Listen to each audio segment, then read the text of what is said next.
Salut, c'est Igloo, le Mac de l'Habitat. Cédric Simonin est là, et bien là. Comme d'habitude, ça fait plus de 3 ans que ça dure. 4. Et ça continue encore et encore. Bah, plus de 3 ans, ça fait 4. Hein. Vous comptez bien, effectivement.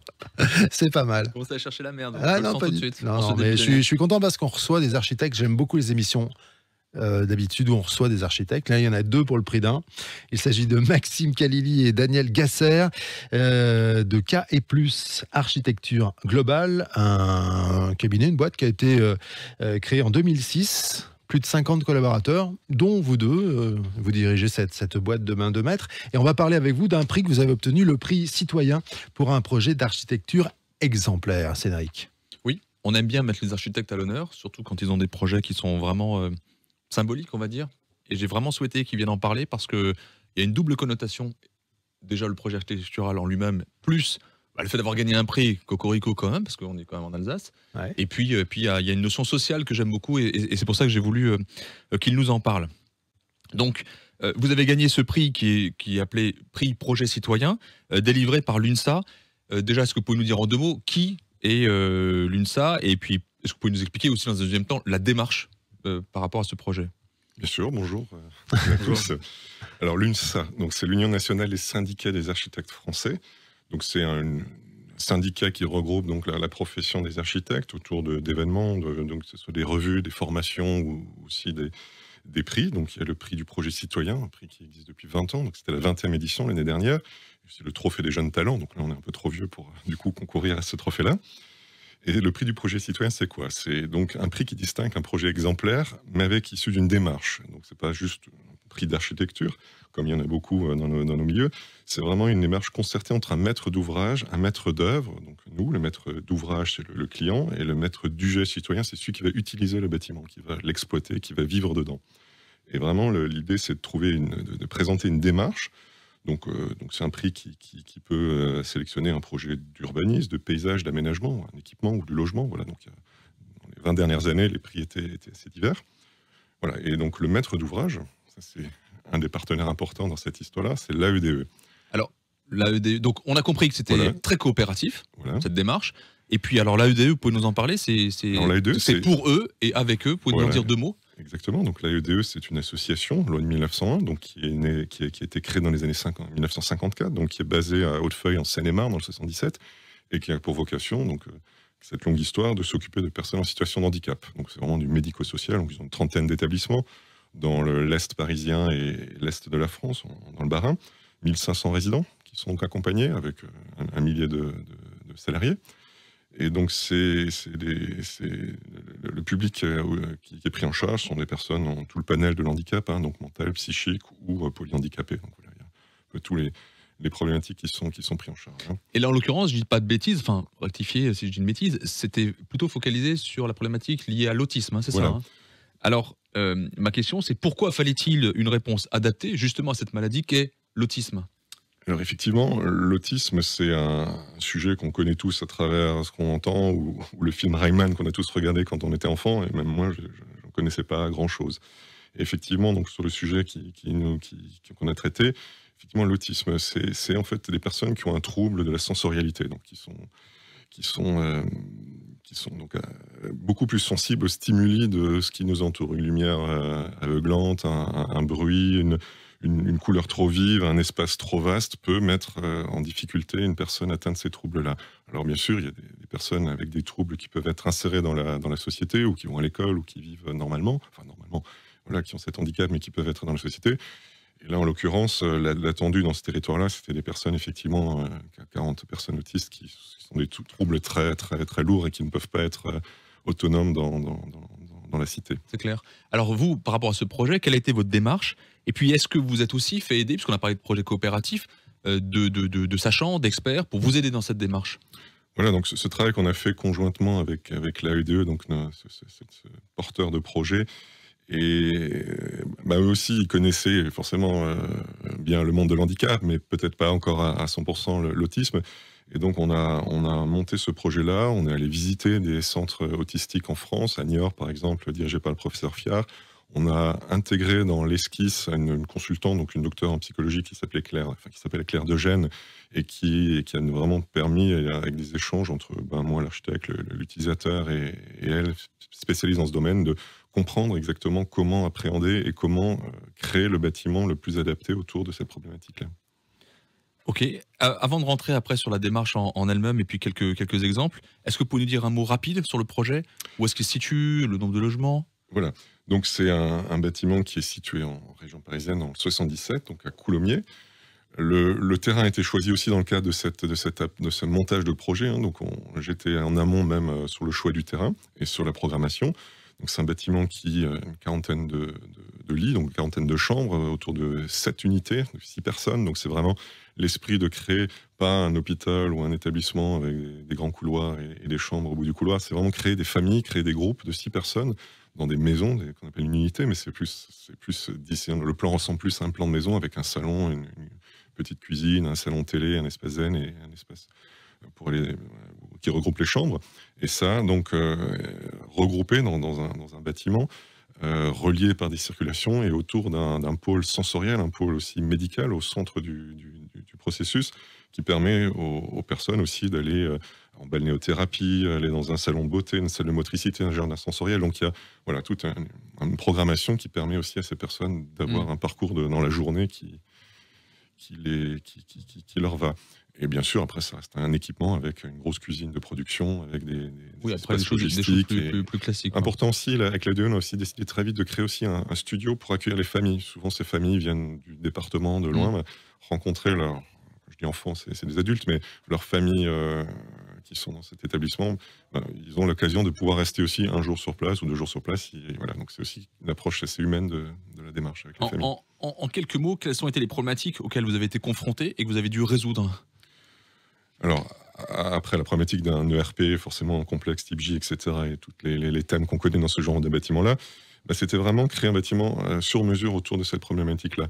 Donc, par exemple, on peut parler donc de tous ces thèmes autour de la sensorialité que j'exprimais. Donc, par exemple, renforcer l'isolation phonique du bâtiment, filtrer les fenêtres, les vues vers l'extérieur par des vitrages dépolis ou par des stores pour justement que la personne ne soit pas agressée par l'ombre de la lumière du soleil qui passe.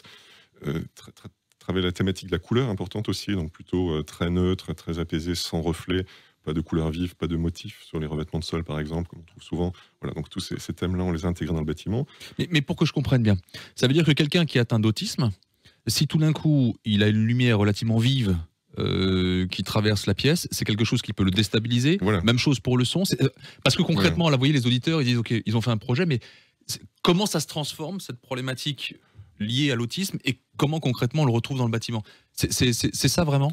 Oui, c'est ça. Donc, c'est des personnes qui peuvent faire une crise de stress dans leurs émotions sur des problématiques comme ça, qui nous passeraient inaperçues. Moi, un bruit, une lumière, nous, ça nous fait rien. Une personne atteinte de troubles autistiques peut vraiment entrer en stress, mais violent. En fait, vous avez travaillé sur le bien-être c'est ça, c'est vraiment de ceux qui occupent le bâtiment. Mais aussi créer un cocon sécuritaire pour ces personnes-là, parce que ce stress-là, c'est pas juste ça m'embête, ça peut être très violent, ça peut être on démolit les murs, on arrache les portes, c'est à ce niveau-là. Donc pour minimiser les risques, parce qu'ils sont peut-être pas à zéro non plus, vous avez travaillé sur la couleur, sur tous les reflets, vous parliez des reflets. Puisque c'est leur lieu de vie, c'est pas un lieu où ils sont hospitalisés, bien sûr. Pour une grande partie de leur vie, puisque voilà.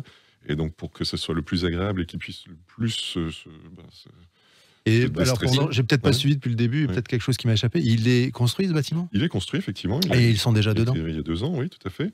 Ça fait partie de vos questions, Cédric, sur comment ça se passe aujourd'hui, donc? Oui. Oui. Non, mais pas tout de suite. Ah oui, d'accord, pardon, je m'emballe. Mais on peut en parler. Non, parce que je voulais. Et Maxime n'a encore rien dit. Je voulais aussi évoquer le sujet de l'espace qui était réservé pour ces gens atteints d'autisme, pour qu'ils puissent se recentrer sur eux-mêmes. Oui, et dans tous ces exemples, on avait en visitant un centre autistique dans un bâtiment, disons lambda, on avait remarqué qu'effectivement, ils avaient posé par terre dans les espaces des tentes, type les tentes qui s'ouvrent tout seuls, là, comme on trouve dans les commerces, où la personne pouvait se cacher dans la tente, fermer la tirette pour se recentrer sur elle-même, pour quitter le groupe, pour voilà, ce qu'on appelle un moment de retrait. Et bon, voilà, je trouvais ça pas forcément intéressant de poser des tentes partout. Donc, en fait, directement dans la conception du bâtiment, on a intégré dans les unités on appelait ça les cabanes, hein, donc c'est des petits espaces qui partent derrière les cloisons, derrière les meubles, où la personne peut aller à quatre pattes, se prendre du retrait, s'isoler, bien sûr avec tous les problèmes de sécurité qu'on connaît dans les bâtiments. Donc, on a capitoté les parois pour qu'elles ne se fassent pas mal, etc. Voilà. Donc ça se passe bien. J'étais plusieurs fois sur place avec forcément des résidents avec une problématique très lourde, hein, qui peuvent même être inquiétantes quand on n'a pas l'habitude, mais il y a un très très bon retour. Alors, effectivement, là, par rapport à ce concours, j'aimerais y revenir. Peut-être Maxime, si vous voulez dire un petit mot. Quels sont les critères finalement qui ont fait la différence et qui vous ont permis justement d'être lauréat? C'est surtout une démarche que nous avons dans l'atelier depuis très longtemps, qui est le fait de mettre en avant l'usager. C'est-à-dire, pour nous, nos clients, c'est d'abord l'usager. Par rapport à un promoteur, nous, on ne regarde pas le promoteur comme notre premier client, mais on regarde les gens qui vont habiter dans le logement. Je sens qu'on va se fâcher. Je ne sais pas pourquoi, mais je sens qu'on va se fâcher. Mais c'est une démarche commune. Ça veut dire que c'est aussi s'entendre avec un maître d'ouvrage sur ce qu'est son client, le comprendre mieux. Là, en plus, avec les autistes, c'est ce côté où ils ont des sens x10. Donc, il fallait encore aller plus loin sur cette idée de respect de la personne pour qui on construit, et donc d'aller encore plus loin dans cette démarche. Et ça fait partie de notre ADN, nous, à l'agence, dans l'atelier. C'est-à-dire, c'est le respect de la personne pour qui on construit, et jusqu'au bout, et son bien-être jusqu'au bout. Et en plus de ça, on a cette qualité dans l'agence d'avoir des compétences diverses, du domaine de la conception jusqu'à la réalisation. Aujourd'hui, on a 13 conducteurs travaux, 6 personnes à l'économie, un ingénieur qui travaille sur la thermique. Donc, maîtriser le bâtiment dès la conception jusqu'à la réalisation, ça faisait aussi partie des critères du choix du maître d'ouvrage par rapport à nous. Ça fait des années qu'on le suit, en plus, sur des problématiques de réhabilitation, de sites de grande taille qu'ils ont, ce type d'organisme. Et la qualité architecturale passe par tout ça. Et je devine que ce n'est pas un bâtiment que l'on trouve partout. En France, c'est peut-être même une première, non?